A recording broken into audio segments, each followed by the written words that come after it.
Okay, hi guys. This is take two, trying to do a little bit of a video here on the announcements of the new $75 major tome of rules that's coming out for Warhammer.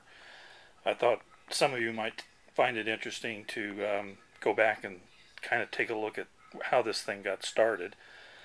Um, I've been around in gaming for a while. For those of you who've been following Bootleg and Terrainaholic and Lexicon and Nataku, they had a road trip and they were talking about an older gamer, and I'm the old dude that they were talking about. Although I would like to dispel any rumors that I really didn't teach the original Pharaohs how to play Jackals and Hounds. I'm not that old. Anyway, this is Hammer and Harry, and this is a 1982 box release of Warhammer, the mass combat fantasy role-playing game. And let's take a look at the contents inside. This will be a box opening that you guys might not be used to. There's 3 volumes in here. The first one is Tabletop Battles, mass combat fantasy role-playing game. There's probably about 50 pages in here. Introduction, movement, psychology, morale, shooting, combat. You'll see here that it's all black and white, and I know this little flip is not going to give you much detail, but you can see it's very small print and very modest artwork. Nothing like the incredible artwork and shiny pages and expense that the new rule books and codexes and that type of thing of today.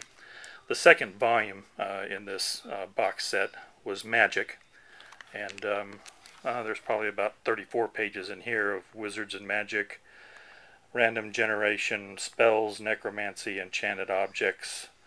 Again, very little artwork and very sparse typed on pages, but very, very, very small print. The third book was the characters, which probably lended itself more to the role-playing, but is also probably the precursor for the lords and the elites of today's wargaming. There was player characters in here, character advancement, creating adventures. I think this probably was more the RPG than it was the tabletop mass combat. There also was included in this special offer back when Games Workshop was very much trying to build their customer base. They were always offering something free at the time of renewing your White Dwarf, or anything from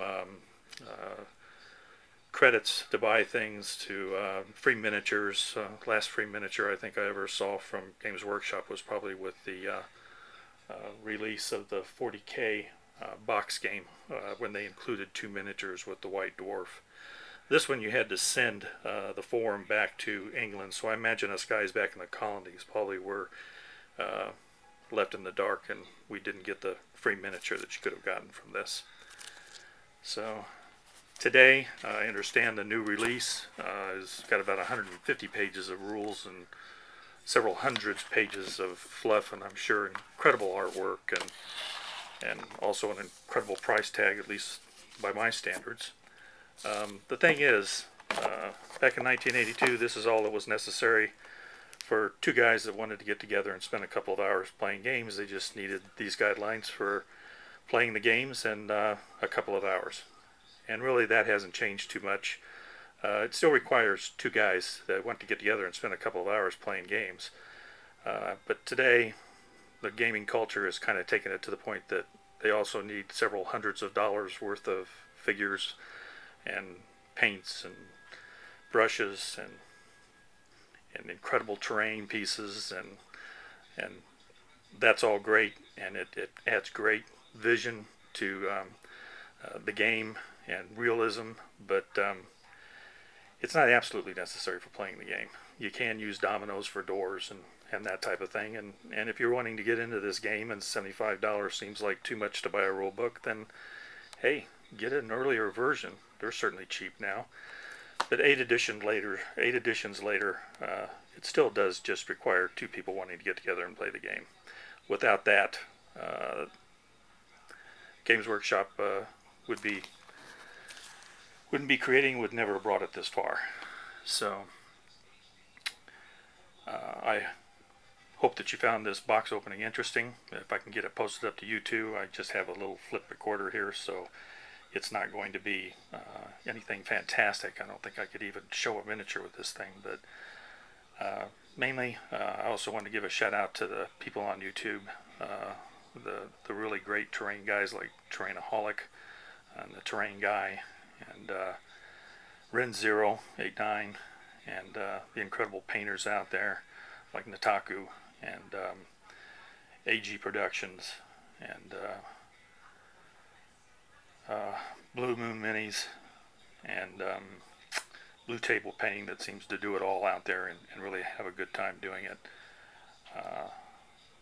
To Paint Miniatures, awesomepaintjob.com. These people are just incredible artists and very sharing in their projects and everything. And if you haven't checked them out, look through my subscription list down there and take a look at them, because they spend a lot of time putting up their videos, and they're very gracious, and they're also very talented. So God bless you guys. I hope you meet many good friends and have many good hours of gaming. Bye.